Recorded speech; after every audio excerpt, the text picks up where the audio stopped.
Hi guys, and welcome back. Sorry, I'm going to be digressing a little bit. I just needed to rant.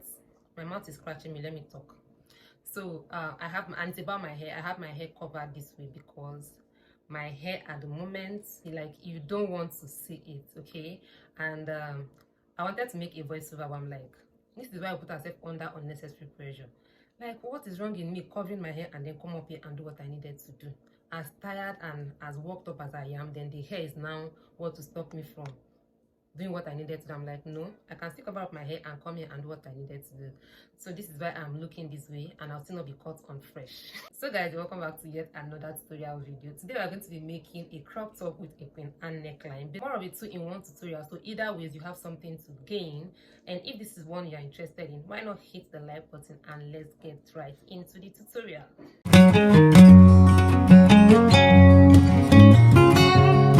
I'll begin by marking out some allowances at the upper part of the fabric.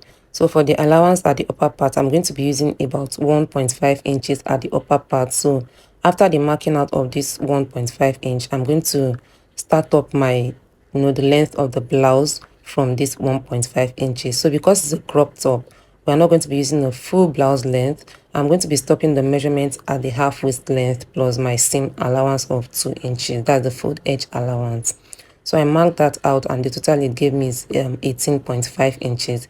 So at this point, I have the half waist length. And then the next thing I'm going to be marking out, I mark the armhole length, the breast point line, the under bust, and of course the half waist that we already have, which is the blouse length at this point. So at the upper part, we're going to be marking out the shoulder divided by 2 plus 1 inch. So the shoulder of 14 divided by 2 plus 1 would give us 8 inches, and then I mark it down up to the armhole length, and then have the both lines connected so that I can mark out the armhole curve. So to mark out the armhole curve, the total armhole length I divide it by 2. So this is the midpoint of the armhole length, and at this midpoint mark, I come in by half an inch so that I can have my armhole curve. So this is the connection of how the armhole curve is going to be from the upper part to that half inch and then to the armhole length area. So after I must have had the armhole curved out, the next thing, I'm going to be marking out the neckline of this blouse. And for the neckline, we know that it is a queen and neckline that we are marking out, not just a basic neckline. Okay, so in getting that done, I'm going to be using about 3 inches width for the neckline width, and then at the armhole area I come down by 3/4 of an inch so that I can have the shoulder slant. And in connecting the shoulder slant to the neck width, we are going to be marking across the neck width like so. Can you see? You mark over like so, so you can see how that went. So at this point, we're going to be coming out by 1.5 inches. Okay, from that neck width we mark here 1.5 inches, and then at that point we come up by half an inch. Okay, so you can see the points. This we came out by 1.5, and then upward I came out by half an inch. Okay, so I'm going to be connecting from this point down to the neck width. And next, from this point, remember that 1.5 inches that we marked at the beginning, from that point we are going to be marking the neck depth. Okay, not the other half inch I marked upward. So for the neck depth, I'm going to be using a total of 7.5 inches for the neck dip. And also at this corner of the chest, that's like the upper chest, I come down by 5 inches. And for the width of this particular one, from the center fold, it's going to be about 5 inches as well. Okay, so from the shoulder down we have it 5, and then from the center fold we also have it to be 5 inches. And at this point we're going to be connecting the 3 points of the neckline area. So from this upper chest to the upper part of the neckline, and then down to the center area of the neckline. So this is what the queen and neckline should look like. And now it's time to input all the body circumference measurement divided by 4 plus our seam allowances. So for the bust, you divide by 4 plus 1.5 seam allowance, and then at the under bust area you divide the under bust round by 4 plus 1 inch that allowance. Okay, and then 1.5 inch seam allowance. And also at the blouse length, which is the half waist length, you divide the waist measurement by 4 plus 1 inch that allowance, and also 1.5 inch seam allowance. And then we have the body measurements or circumference division connected. And at this point it's time for us to cut out what we have for the front part of the blouse. So watch exactly how I cut this part from the shoulder slant up to the neckline area. Can you see how that goes? Make sure you watch carefully so that you don't cut the wrong part of the neckline. So after that, this is what our Queen Anne crop top neckline should look like. You can see how beautiful and classy that has turned out to be. So at this point, we're going to be cutting the back part of the blouse. And in cutting the back part, remember we marked out 1.5 inches before we started marking out anything at the front. So for the back, instead of 1.5, we're going to be using 2 inches. Okay, so we mark out the 2 inches, and then from the 2 inches we mark out the half waist length for the back, like just with like exactly like what we did to the front.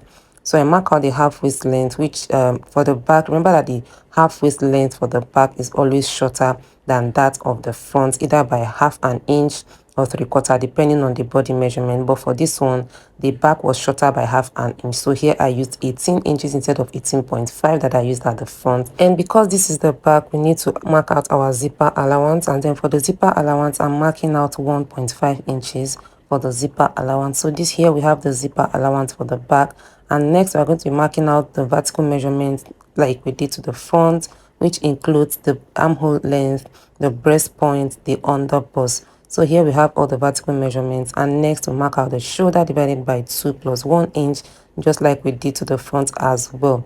So we have the armhole length and then with width marked out, and next we're going to be curving out, and just like we do to the front as well, you mark out the midpoint and then you connect. But the difference between the front and the back armhole is that the back is not marked inward like we did to the front. And back to the neckline, we are going to be using 3 inches that we used for the back, for the front, for the width. And then at the upper part as well, we mark out the same thing, and then we have both points connected or together like so. So this is for the width of the neckline. You mark it upward, and next at the armhole area, you come down by 3/4 of an inch to mark out the shoulder slant, just like we did to the front. I'm sure you can remember. So we are going to be connecting from the neck width to the shoulder armhole area. That's for the shoulder slant.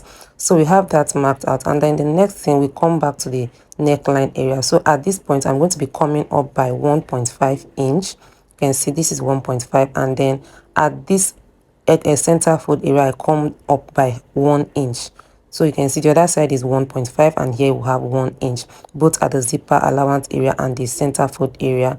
And then we have the 1.5 connected to the 1 inch extension of the neckline. And still on the neckline area, at this sharp angle 90 area, we're not going to be leaving it sharp like that. We're going to be giving it a curve. Okay, just give it a little curve like so. And then at the lower part, just like we did to the front, all the body circumference measurements, the bust, the under bust round, and the waist, we divide by 4, and then add your dart allowances and then your seam allowances at the under bust area and the bust. So just like we did to the front, we just do that exactly the same thing to the back. The difference between the front and the back is the zipper allowance, the armhole, and then the neckline area different. So this is what the back looks like, and then we have that cut out like so. So at the neckline area, you can see how this is what I took out at the neckline area, and then we're going to be slashing open the back because the back is like 2 pieces together. So this is what the back looks like, and then this is the front of the top. Remember that I stated earlier that the front is longer than the back, okay, by either half an inch or 3/4. So to equalize the front and the back length, at the side of the front, I'm going to be taking out the 3/4 or the half an inch that I took out from the length of the back, and then I curve it to the center area like so, so that the side of the front and back is equal in length. And to cross check if we did the right thing, so I get the neckline of the front and then I place it at the back like so. So in stitching, this is what it should look like. So you can see that we have almost the same thing, so we are on the right path. So at this point, I'm going to be cutting the interfacing for both the front and then the back, and I'm going to be showing us the placement for the sewing process.